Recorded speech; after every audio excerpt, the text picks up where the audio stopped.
This morning, Majority Leader Reid has moved to proceed to this bill. The new version of the DISCLOSE Act does nothing more and nothing less than disclose the identities of anyone spending more than $10,000 in our elections. The people who want to weigh in our elections ought to be willing to put their name on the positions that they're weighing in on, so the American public knows who these people are and why they believe what they believe and what they stand for. You know, freedom of speech does not mean freedom of anonymity. This DISCLOSE Act will shine its light on the sources of the secret money polluting our elections, so we as citizens can make decisions and judgments about their motives. We have a democracy that works when there is a competition of ideas.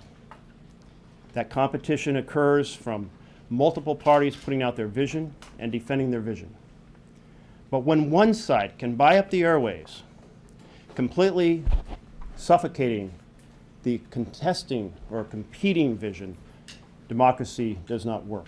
1 in 4 Americans say they're less likely to vote because big donors to super PACs have so much influence over elected officials, so much more than average Americans do. When the Supreme Court upended 100 years of law with Citizens United, it yanked the microphone away from average Minnesotans and turned it over to a handful of millionaires and billionaires and corporations intent on controlling the outcomes of our elections. In the last week alone, Crossroads GPS announced $30 million in advertising against the president and various senators.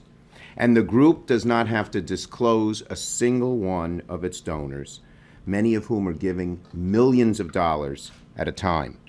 In fact, reports indicate that Crossroads GPS, which has raised $77 million in the first 2 years of its existence, has received 90% of its funding from just 24 donors. I want to speak to the principle, and that's the principle contained in the first 3 words of the Constitution: we, the people.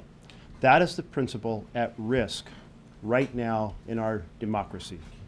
Citizens United has unleashed a flood of spending that can buy up the airwaves, spending that can and will drown out the voice of the people.